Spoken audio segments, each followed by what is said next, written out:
दोस्तों, स्वागत है आपका मेरे YouTube चैनल इंग्लिश बाबू पर। और आज मैं फिर हाजिर हूँ आपके साथ एक नई स्टोरी लेकर।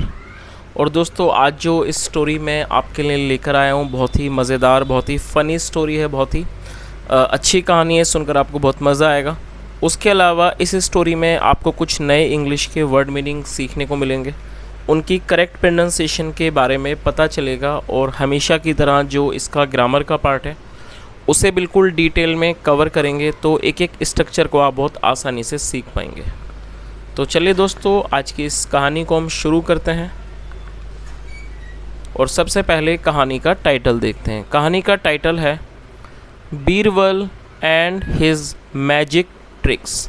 मैजिक ट्रिक्स का मतलब होता है जादुई करतब। तो इस पूरी लाइन का क्या अर्थ हुआ? बीरबल और उनके जादुई करतब। तो दोस्तों, ये आज की इस कहानी का टाइटल है, शीर्षक है। और अब मैं इसे पढ़ना शुरू करता हूँ। आपसे रिक्वेस्ट है, आप कहानी को बिल्कुल ध्यान से सुने। यदि आज की स्टोरी में आपको कोई नया वर्ड या फिर ग्रामर का नया स्ट्रक्चर देखने को मिले तो आप उसे नोट भी ज़रूर करें। तो चलिए इसको शुरू करते हैं। Seeing that Birbal was showered with gifts by the emperor, many courtiers did not like it। क्या मतलब हुआ? दोस्तों, ये जो हमारा वाक्य है ये पास्ट इंडेफिनिट का अफर्मेटिव वाक्य, पास्ट इंडेफिनिट का नेगेटिव वाक्य है, जहाँ पर डिड नॉट के बाद वर्ब की फर्स्ट फॉर्म का प्रयोग किया जाता है। और ये जो वाक्य है ये भी हमारा पास्ट का अफर्मेटिव वाक्य है। तो इस लाइन का क्या हुआ, अर्थ हुआ? सीइंग दैट मतलब ये देखकर Birbal was showered with gift. दोस्तों, शावर का मतलब होता है किसी पर कुछ निछावर करना। इस बात को देखकर कि जो बीरबल हैं वो शावर्ड विद गिफ्ट मतलब उन पर उपहार निछावर किए जाते हैं।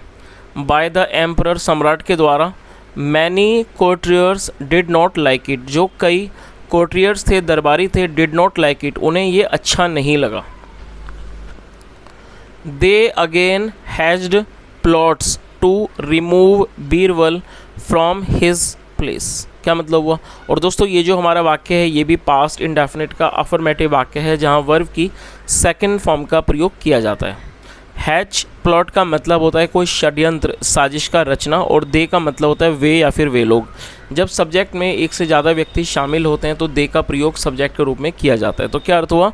दे अगेन हैज्ड प्लॉट्स मतलब उन्होंने दोबारा साजिश रची। टू रिमूव मतलब हटाने की बीरबल को फ्रॉम हिज प्लेस अपने स्थान से। तो इस पूरी लाइन का क्या अर्थ हुआ कि उन्होंने बीरबल को अपने स्थान से हटाने के लिए दोबारा से साजिशें रची। दे गैदर्ड टुगेदर। दोस्तों, गैदर का मतलब होता है इकट्ठा होना, सेकंड फॉर्म में गैदर्ड। और दे मतलब वे या फिर वे लोग। दे गैदर्ड टुगेदर मतलब वे एक साथ इकट्ठा हुए। टू प्लॉट मतलब होता है किसी चीज़ की रचना करना। टू प्लॉट एक कंस्पिरेसी, एक साजिश की या कह सकते हैं षड्यंत्र की रचना करने के लिए। थ्रू विच जिसके माध्यम से they could achieve their mischievous motive, जिसके माध्यम से वह अपने मिशीवियस मोटिव, जो उनका शरारती लक्ष्य है, मोटिव है, मकसद है, उसे वो हासिल कर सकें। चलिए आगे देखिए।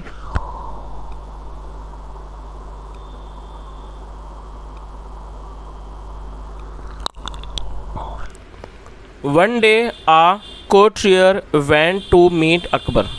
और दोस्तों, ये जो हमारा वाक्य है ये भी पास्ट इंडेफिनिट का अफर्मेटिव वाक्य है, लेकिन इस वाक्य में दो वर्ब का प्रयोग करके वाक्य को बनाया गया। तो जब आप कोई भी ऐसा वाक्य बनाते हैं जहाँ पर दो वर्ब का प्रयोग आप करना चाहते हैं तो पहली वर्ब के बाद आपको टू का प्रयोग करना होता है, और टू के बाद हमेशा ही वर्ब की फर्स्ट फॉर्म का प्रयोग किया जाता है। तो इस लाइन का क्या अर्थ हुआ? वन डे एक दिन, आ कोर्टियर मतलब दरबारी, एक दरबारी, वेंट टू मीट अकबर मतलब एक दरबारी अकबर से मिलने गया। Your majesty pardon me for appearing before you, this does not sound correct. क्या अर्थ हुआ? योर मजेस्टी मतलब कि महाराज, पार्डन मी। दोस्तों, पार्डन का मतलब होता है माफ़ करना, और आप इस वर्ड को नोट कर सकते हैं, शायद एक नया वर्ड हो सकता है आपके लिए, तो आप इसे नोट कर लीजिए। PARDON पार्डन का मतलब होता है माफ़ करना। तो उसने क्या कहा कि महाराज, पार्डन मी मुझे माफ़ करें, फॉर अपियरिंग बिफोर यू। दोस्तों अपियर का मतलब होता है प्रकट होना, सामने आना, हाजिर होना। For appearing before you, before मतलब बिफोर का मतलब पहले, उसके अलावा बिफोर का मतलब होता है सामने। अपियरिंग बिफोर यू मतलब आपके सामने हाजिर होने के लिए। This does not sound correct, ये अच्छा नहीं प्रतीत होता है। तो इस पूरी लाइन का क्या अर्थ हुआ? उस व्यक्ति ने क्या कहा कि महाराज मुझे माफ़ करना फॉर अपियरिंग बिफोर यू, मतलब आपके सामने हाजिर होने के लिए। This does not sound correct, ये अच्छा नहीं लगता है। बट आई डोंट नो, लेकिन मैं नहीं जानता। What to replace this with, मतलब इस बात को कैसे हम रिप्लेस करें, किसी चीज़ से कैसे इसको बदलें। I wanted to bring something to your attention. और दोस्तों ये जो हमारा वाक्य है ये भी पास्ट इंडेफिनिट का अफर्मेटिव वाक्य है, जहाँ पर सेकंड फॉर्म का प्रयोग किया गया है। वॉन्ट मतलब चाहना, सेकंड फॉर्म है वॉन्टेड, और ब्रिंग मतलब लाना। तो क्या अर्थ हुआ? I wanted to bring something to your attention, मतलब मैं आपके ध्यान में कुछ लाना चाहता था। सैड ही, उसने कहा। चलिए आगे देखिए। The courtier further said, further का मतलब होता है आगे, से और ये सेड जो है से की सेकंड फॉर्म है। सेड मतलब कहना। द कोर्टियर फर्दर सेड मतलब कि दरबारी ने आगे कहा। योर मजेस्टी मतलब कि महाराज। I am not sure whether you have noticed or not, but Birbal is not regular in the court these days. क्या अर्थ हुआ? तो उसने क्या कहा कि योर मजेस्टी मतलब कि महाराज, आई एम नॉट श्योर। दोस्तों श्योर का मतलब होता है किसी बात से निश्चिंत होना। तो उसने क्या कहा कि आई एम नॉट श्योर मतलब मैं इस बात से निश्चिंत नहीं हूँ। Weather you have noticed or not, दोस्तों वेदर का मतलब होता है चाहें या ना चाहें, और इस वाक्य में हैव के साथ थर्ड फॉर्म का प्रयोग किया गया है। तो जब किसी भी वाक्य में हैज़ हैव के साथ थर्ड फॉर्म का प्रयोग किया जाता है तो इस तरह का वाक्य प्रेजेंट परफेक्ट का वाक्य कहलाता है। जहाँ पर आई वी यू दे हैव यदि सब्जेक्ट होता है तो हैव का प्रयोग किया जाता है और साथ में वर्ब की थर्ड फॉर्म लगाई जाती है। नोटिस का मतलब होता है किसी बात पर ध्यान देना। तो इस पूरी लाइन का क्या अर्थ हुआ? उसने क्या कहा कि महाराज आई एम नॉट श्योर मतलब मैं इस बात से निश्चिंत नहीं हूँ। वेदर यू हैव नोटिस्ड और नोट कि यदि आपने नोटिस किया है मतलब आपने देखा है या फिर नहीं। बट लेकिन Birbal is not regular in the court, लेकिन जो बीरबल हैं वो दरबार में नियमित नहीं है। दीज डेज इन दिनों। ही आइदर कम्स लेट, या तो वो देरी से आते हैं, और does not come at all, at all मतलब बिल्कुल भी या बिल्कुल भी नहीं आते हैं। तो इस पूरी लाइन का क्या अर्थ हुआ? उसने क्या कहा कि ही आइदर कम्स लेट और does not comes at all, मतलब या तो वे लेट आते हैं, देरी से आते हैं, या फिर वो बिल्कुल भी नहीं आते हैं। सीन्स क्योंकि Birbal was very dear to Akbar. दोस्तों डियर का मतलब होता है किसी का प्यारा होना, प्रिय होना। सीन्स क्योंकि Birbal was very dear to Akbar, क्योंकि जो बीरबल थे वो अकबर के बहुत ही प्यारे थे। He became furious with the courtier, और दोस्तों फ्यूरियस एडजेक्टिव है जिसका मतलब होता है बहुत ज़्यादा क्रोधित हो जाना, आग बबूला हो जाना। और जब आप किसी एडजेक्टिव को वर्ब बनाना चाहते हैं तो एक सपोर्टिंग वर्ब का प्रयोग करना होता है। तो यहाँ पर बिकम का प्रयोग किया गया है इसको वर्ब बनाने के लिए, और सेकंड फॉर्म में बिकेम। तो क्या अर्थ हुआ? क्योंकि जो बीरबल थे वो अकबर के बहुत ज़्यादा प्यारे थे। He became furious, he became furious with the courtier मतलब वह दरबारी से बहुत ज़्यादा क्रोधित हो गए। For bringing up such an issue, इस तरह का for bringing up such an issue मतलब इस तरह का मुद्दा लाने की वजह से वो जो राजा थे वो क्या थे, वो उस दरबारी से बहुत ज़्यादा नाराज़ हो गए। चलिए आगे देखिए।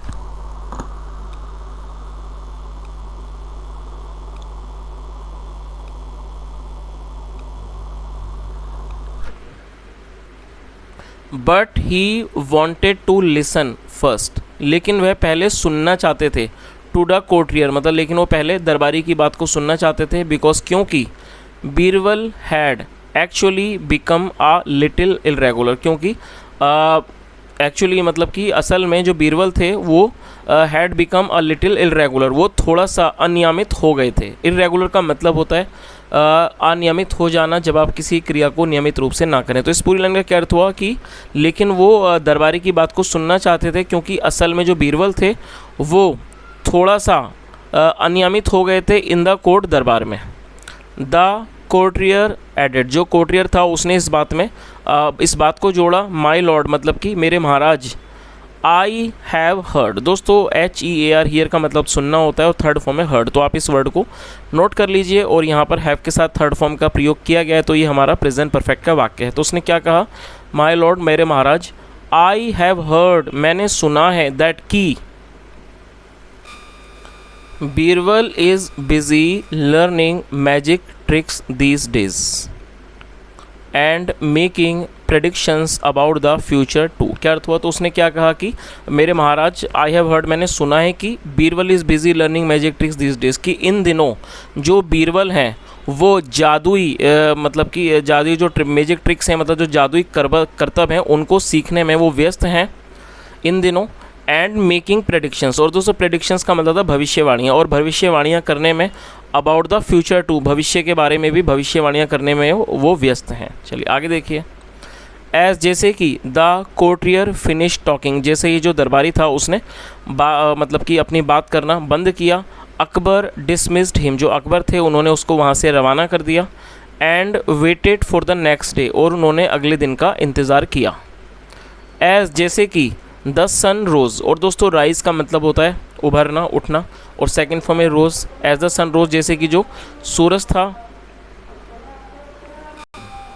सूरज उगा मतलब कि दिन निकला, as the sun rose. And the court was being set, और जो दरबार था उसको तैयार किया जा रहा था। एवरीवन टुक हिज सीट, हर किसी ने अपना स्थान ग्रहण किया। इन हिज रिस्पेक्टिव प्लेस, अपने अपने स्थान पर। देन, फिर अकबर कॉल्ड बीरबल, फिर अकबर ने बीरबल को पुकारा, बुलाया। एंड ऑर्डर्ड हिम, और उनको आदेश दिया, टू स्टैंड, खड़ा होने का। बिफोर हिम, अपने सामने उनको खड़ा होने का आदेश दिया। चलिए आगे देखिए।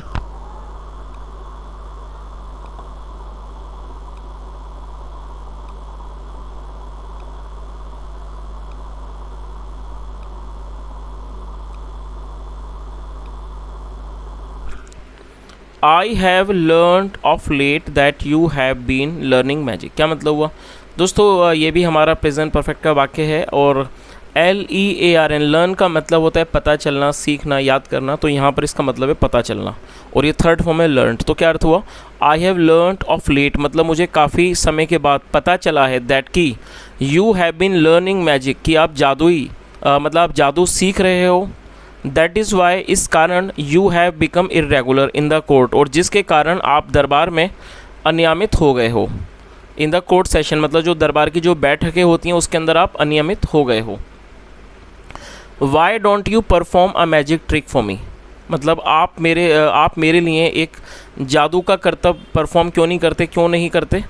लेट मी फाइंड आउट, चलो मतलब लेट मी फाइंड आउट, चलो मैं देखता हूँ। How good you are in it, कि आप इसमें कितना अच्छे हैं।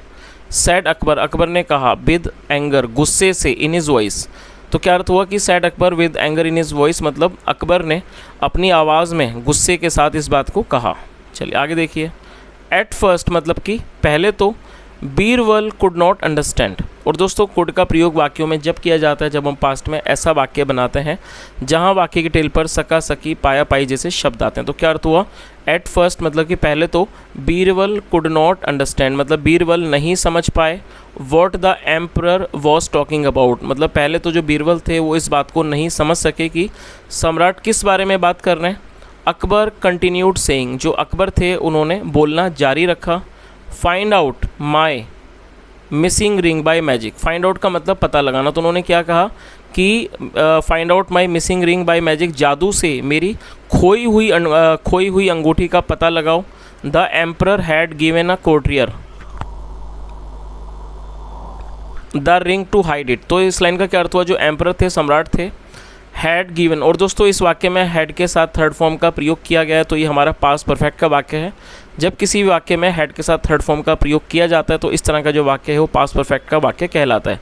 गिव का मतलब देना, थर्ड फॉर्म में गिवन, तो क्या अर्थ हुआ, the emperor had given a courtier the ring to hide it, मतलब सम्राट ने एक दरबारी को अंगूठी को छुपाने को दे दिया था, मतलब एक उन्होंने अपनी जो अंगूठी थी उनको एक दरबारी को दे दी थी छुपाने के लिए। बीरबल अंडरस्टूड, जो बीरबल थे वो समझ गए, दैट की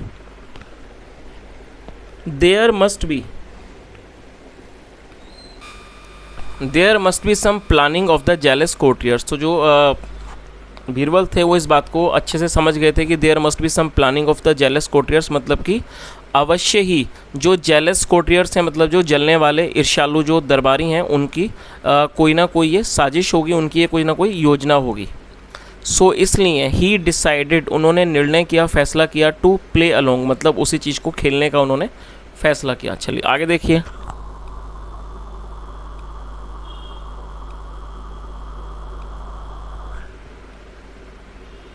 ही asked the servant to bring a small bowl of rice. क्या अर्थ हुआ दोस्तों? आस्क का मतलब होता है पूछना, उसके अलावा आस्क का मतलब किसी व्यक्ति को कोई काम करने को कहना भी होता है। तो और ये सेकंड फॉर्म में ही आस्क, तो क्या अर्थ हुआ? ही आस्क्ड द सर्वेंट, उन्होंने नौकर से कहा, टू ब्रिंग, लाने को, a small bowl of rice, मतलब तो इस पूरी लाइन का क्या अर्थ हुआ कि उन्होंने नौकर को एक छोटी कटोरी चावलों की, मतलब एक छोटी कटोरी चावलों की, एक नौकर को उन्होंने लाने को कहा, एक छोटी कटोरी चावलों की। देन फिर he started chanting some words. Chant का मतलब होता है किसी चीज़ का जाप करना, तो क्या अर्थ हुआ? देन फिर he started chanting some words, फिर वो कुछ मंत्रों का, कुछ शब्दों का जाप करने लगे। And threw a handful of rice in the air, और थ्रो मतलब फेंकना, सेकंड में threw, and threw a handful of rice in the air, और उन्होंने एक मुट्ठी चावलों को हवा में फेंका। Birbal pretended that he was performing some magic ritual. क्या अर्थ हुआ दोस्तों? आप इस वर्ड को नोट कर सकते हैं, प्रिटेंड, PRETEND। प्रिटेंड का मतलब होता है किसी चीज़ का दिखावा करना, नाटक करना, और ये सेकंड फॉर्म है, और ये हमारा पास्ट का अफर्मेटिव वाक्य है। तो क्या अर्थ हुआ इस लाइन का? बीरबल प्रिटेंडेड, जो बीरबल थे उन्होंने दिखावा किया, नाटक किया कि he was performing some magic rituals, कि वो किसी तरह का जादुई विधि कर रहे हैं, मतलब जो रिचुअल होता है, विधि होती है उस जादुई, उसको वो कर रहे हैं। ही सैड, उन्होंने कहा, your majesty, Maharaj, my magic trick is over. उन्होंने क्या कहा कि महाराज जो मेरी जादू की जो ट्रिक है, जो मतलब मेरी जादुई कर्तव्य है, वो पूरा हो गया है। नाउ अब wherever the ring is, wherever का मतलब जहाँ भी, now wherever the ring is मतलब अब जहाँ भी अंगूठी है, it will fly in the air, वो हवा में उड़ेगी, एंड कम टू यू, और वो आपके पास आ जाएगी। चलिए आगे देखिए।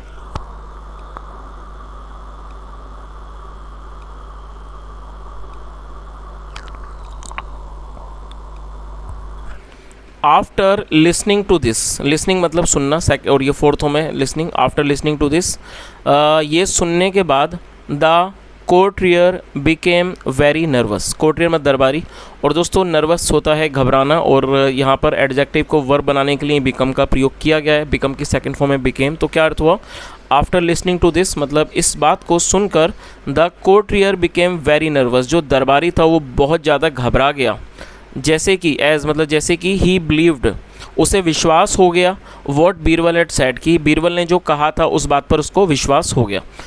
तो जाहिर सी बात है, जैसा बीरबल ने कहा था कि यदि मतलब जहाँ भी अंगूठी है वो अपने आप हवा में उड़कर आएगी, तो इसी बात का उस दरबारी को विश्वास हो गया, और यही कारण था कि वो घबरा गया। चलिए आगे देखिए। सो इसलिए he held on to the ring even tighter, और होल्ड का मतलब पकड़ना, सेकंड फॉर्म में held. So he held on to the ring even tighter, और उसने और भी ज़्यादा मतलब मजबूती से उस अंगूठी को पकड़ लिया। सो दैट, ताकि the ring might not fly away, ताकि जो अंगूठी है वो उड़कर ना जाए। Nervousness was clearly evident on his face, और दोस्तों नर्वसनेस नाउन है जिसका मतलब होता है घबराहट। Nervousness was clearly evident on his face, और उसके चेहरे पर जो नर्वसनेस थी, घबराहट थी, वो बिल्कुल स्पष्ट रूप से दिख रही थी। And that's what Birbal observe, और यही जो बात थी जो बीरबल ने ऑब्जर्व की, मतलब इस बात का जो बीरबल थे उन्होंने अवलोकन कर लिया, उन्होंने इस बात को देख लिया। नाउ अब ही न्यू, वे जानते थे, हु हैड द रिंग मतलब कि जो अंगूठी है वो किसके पास है, वो इस बात को जानते थे। सो इसलिए Birbal pointed at the courtier, दोस्तों पॉइंट का मतलब होता है इशारा करना, सेकंड फॉर्म में पॉइंटेड, इसलिए जो बीरबल थे पॉइंटेड एट द कोर्टियर, उन्होंने दरबारी की तरफ इशारा किया। एंड सैड, और कहा, दैट की ही हैड द रिंग, की उसके पास अंगूठी है। ऑल जेलस कोर्टियर्स वर डिसअपॉइंटेड, डिसअपॉइंटेड का मतलब निराश हो जाना, जो सभी जो जलने वाले जो ईर्ष्यालु दरबारी थे वह डिसअपॉइंटेड, वो निराश हो गए। And Akbar was yet again impressed, और अकबर जो थे वो फिर दोबारा से प्रभावित हो गए विद हिज फेवरेट मिनिस्टर, अपने पसंदीदा मंत्री से। चलिए तो दोस्तों मैं उम्मीद करता हूँ कहानी आपको अच्छी लगी होगी, साथ में समझ भी आई होगी, जहाँ हमने देखा कि बीरबल ने अपनी बुद्धिमानी से फिर एक बार जो ईर्ष्या करने वाले, जो उनसे जलने वाले दरबारी थे, उनको फिर से एक बार उन्होंने हरा दिया और फिर से एक बार वो राजा के चहेते बन गए। तो दोस्तों ये आज की एक छोटी सी कहानी थी। यदि आपको आज की कहानी अच्छी लगी हो, मेरा पढ़ाने का प्रयास आपको अच्छा लगा हो, तो आपसे रिक्वेस्ट है वीडियो को आप ज़रूर लाइक करें, शेयर भी करें और दोस्तों चैनल को ज़रूर सब्सक्राइब करें। और दोस्तों मैंने कई बार देखा है कि आप लोग वीडियोस देखते हैं लेकिन चैनल को सब्सक्राइब नहीं करते, तो दोस्तों आप चैनल को ज़रूर सब्सक्राइब करें। आपका एक एक लाइक और जो एक एक सब्सक्राइब है वो बहुत ज़्यादा मोटिवेशन देता है। तो दोस्तों सुनने के लिए thank you so much. Have a nice day and bye.